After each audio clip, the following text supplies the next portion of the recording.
Unfortunately, I'm also in an owner's trap, so this slide speaks to all of us.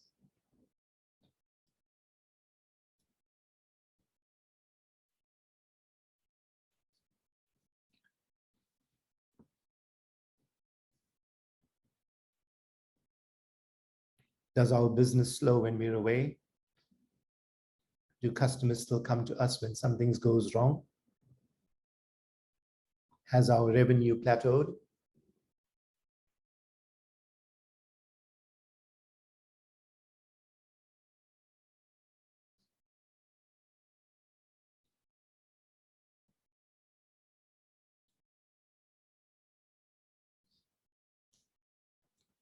Earlier, I touched on the fact that the scoring system that we undertake, and it's free, is the Value Builder score. It's a very full assessment that arises from there. What I like most about the assessment is that after you've done the full assessment, and most of them have some multiple choices, in the assessment, your answer will be written in red, and the next best thing which could make the needle move, so to speak, will be in green. So it's not only saying to you how you scored and make it historic, but it's actually saying to you that these are the things that need to be improved in your company. And if you improve them by a small margin, this is how it would affect the bottom line.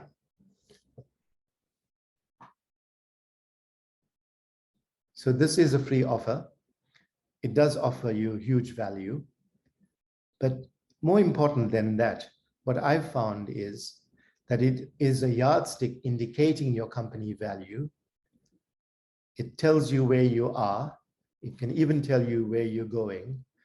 But more importantly, it tells you how to get there. And when you consider that you could undergo an assessment which may cost you 20 or 30 minutes in your life, and sincerely so, and then you could get some value information about where you are, where you can go, and how you can get there.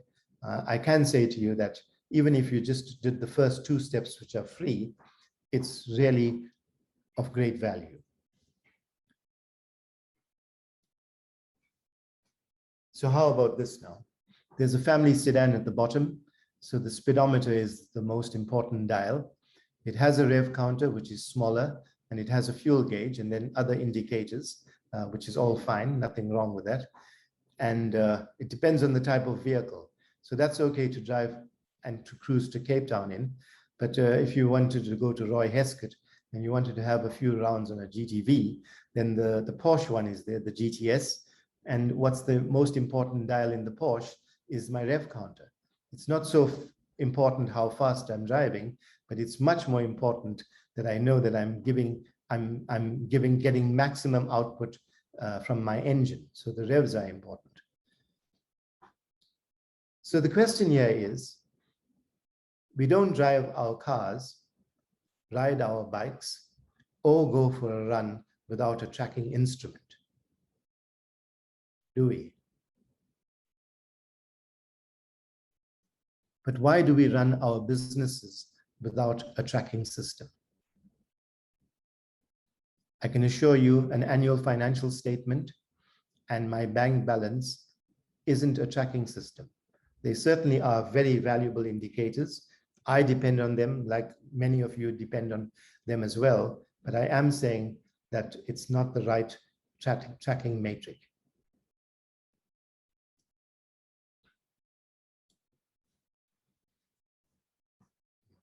I was hoping many of you put some questions in our chat box. I ought to say that earlier, but if you can put some questions into the chat box, I'd like to read them. But the other thing I'm offering is that if you also say in your chat box that you'd like to speak, I could get you to speak. So there is one question. Linda Dent, okay, she's saying how she knows me, that's fine. Okay. So Linda then complimented me and told me she knows my son and how good this is, and that this is a great analogy. Thank you. But are there questions?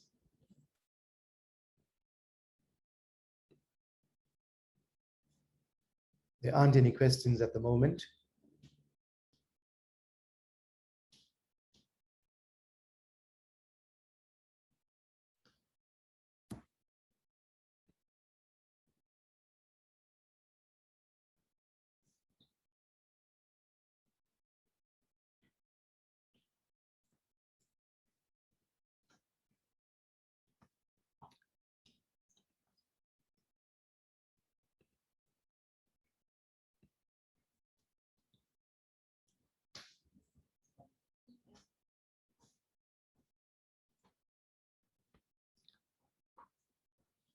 Our time is up, and I don't want to hold you back any further, but if any of you have to leave, this has been a recorded session, and you would receive a recording on your emails because you've registered.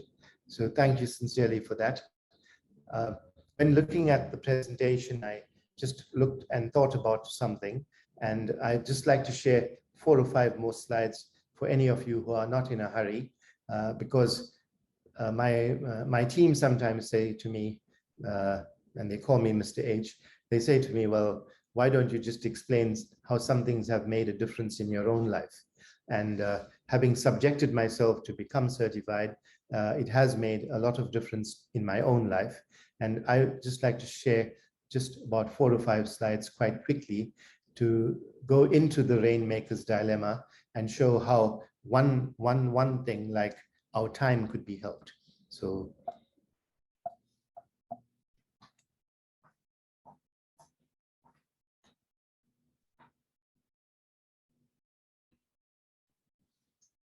there on the screen, you're seeing our team.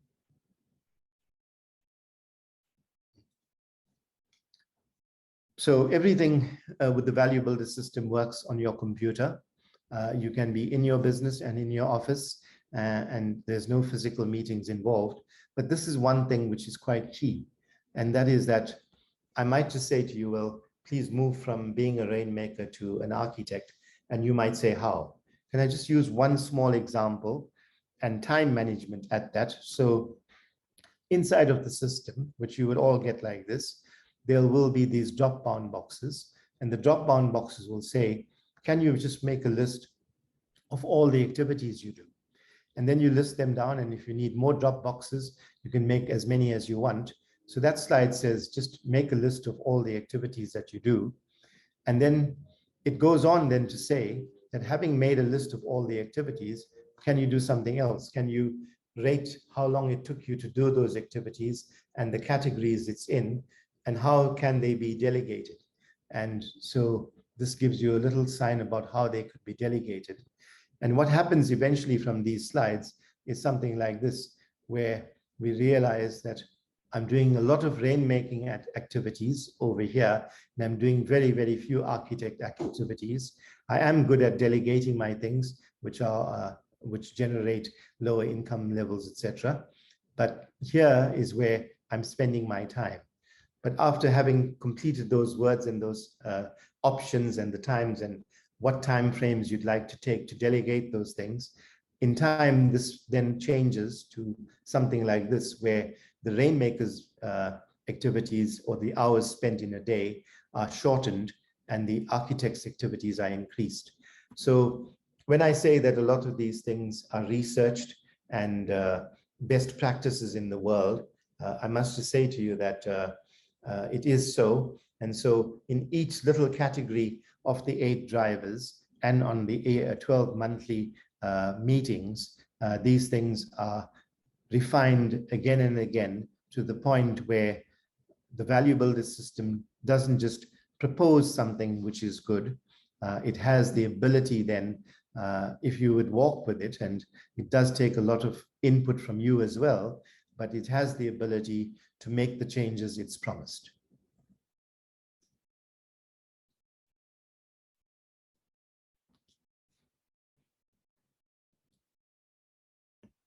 And if there are no questions, I would like to close.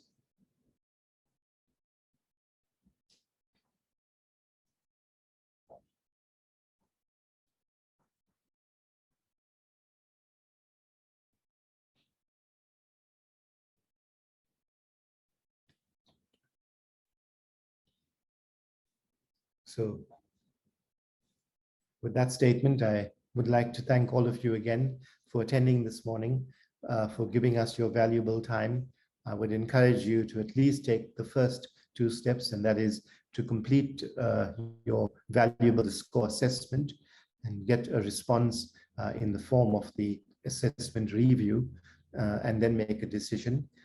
But once more, thank you very much. Bye-bye.